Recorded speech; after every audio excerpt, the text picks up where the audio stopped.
Wahyu Quran dari orang buta. Saudara-saudaraku yang kekasih, janganlah percaya akan setiap roh, tetapi ujilah roh-roh itu, apakah mereka berasal dari Allah, sebab banyak nabi-nabi palsu yang telah muncul dan pergi ke seluruh dunia. 1 Yohanes 4 ayat 1. Kaum muslim selalu berkata bahwa Quran adalah wahyu dari Allah yang disampaikan melalui malaikat Jibril kepada Muhammad. Tapi apakah yang diklaim kaum muslim itu benar? Mari kita lihat cerita tentang seorang buta yang bernama Ummi Maktum dan pewahyuan surah 4 ayat 95. Abdullah ibnu Maktum adalah seorang sepupu dari istri Muhammad, Khadijah binti Khuwailid. Ayahnya bernama Qais ibnu Zaid dan ibunya adalah Atikah binti Abdullah. Ibunya disebut juga sebagai Maktum, ibu dari yang tertutup, karena dia melahirkan seorang anak buta. Ibnu Maktum tumbuh dewasa sebagai seorang buta yang kemudian memeluk Islam dan yang pada akhirnya menjadi sahabat Muhammad. Ketika dalam masa pewahyuan ayat Jidah, surah An-Nisa 4 ayat 95, ternyata Ibnu Maktum memainkan peranan yang sangat penting. Mari kita lihat dari hadis yang diambil dari Sahih Bukhari di bawah ini yang memperlihatkan bagaimana Ibnu Maktum mempengaruhi wahyu apa yang diturunkan.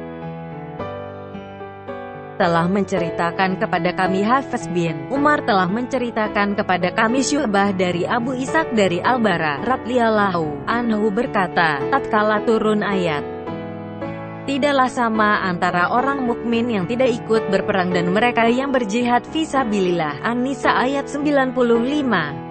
Rasulullah Shallallahu alaihi wasallam memanggil Zaid, lalu Zaid menulisnya. Kemudian Ibnu Ummi Maktum datang mengadukan kesulitannya untuk ikut berperang karena buta.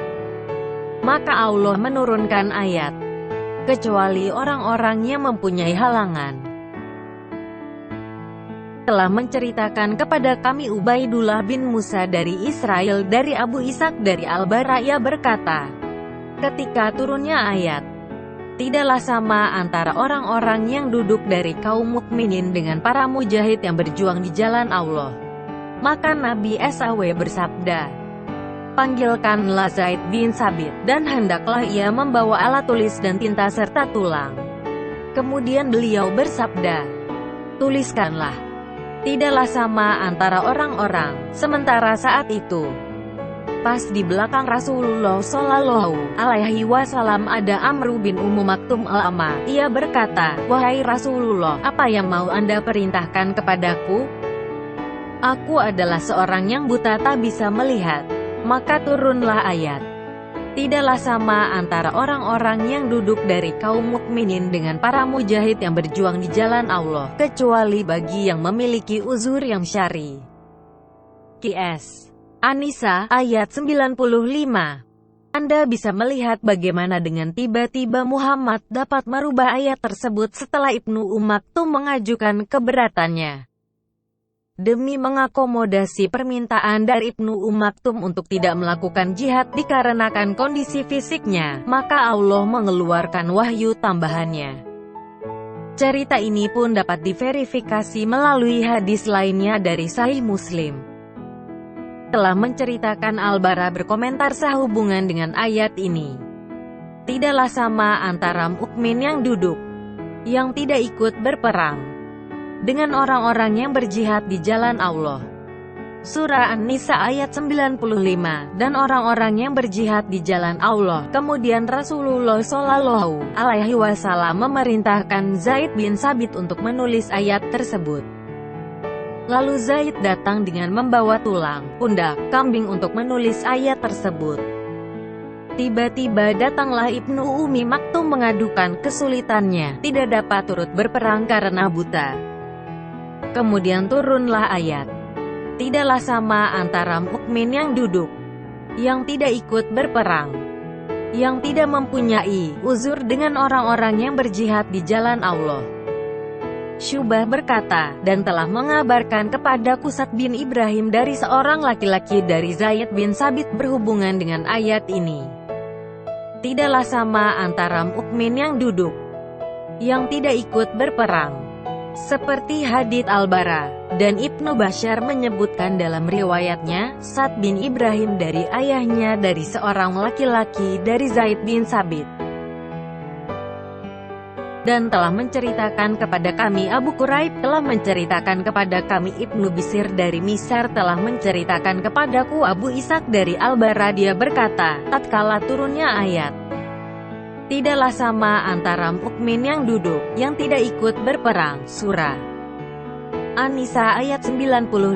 Lalu Ibnu Ummi Maktum protes, maka setelah itu turunlah, yang tidak mempunyai uzur. Bahkan tafsir dari Ibn Katsir atas surah 4 ayat 95 juga dengan jelas menceritakan hal yang sama sebagai berikut.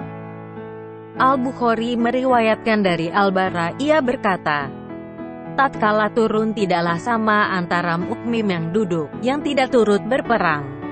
Rasulullah memanggil Zaid untuk menulisnya.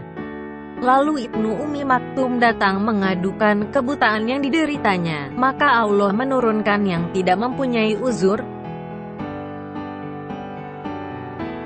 Bukankah cerita di atas menunjukkan bahwa Muhammad dapat dengan mudahnya mengganti wahyu demi mengakomodasi kepentingan seseorang?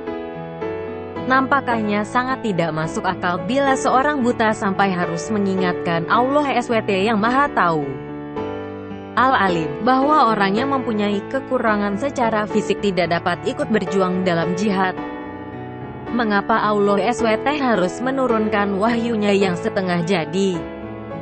Bukankah wahyu tersebut sudah diturunkan dan Muhammad sudah memerintahkan Zaid untuk menuliskannya, dan kemudian harus ditambahkan lagi karena ketidaktahuan Allah SWT? Bagaimana mungkin suatu wahyu yang katanya datang dari Allah SWT bisa ditambahkan begitu saja? Bagi kaum muslim, setelah melihat bukti-bukti di atas, apakah Anda masih percaya kalau Quran memang merupakan wahyu dari Allah SWT atau hanyalah karangan manusia biasa demi memenuhi ambisinya? Silahkan Anda renungkan.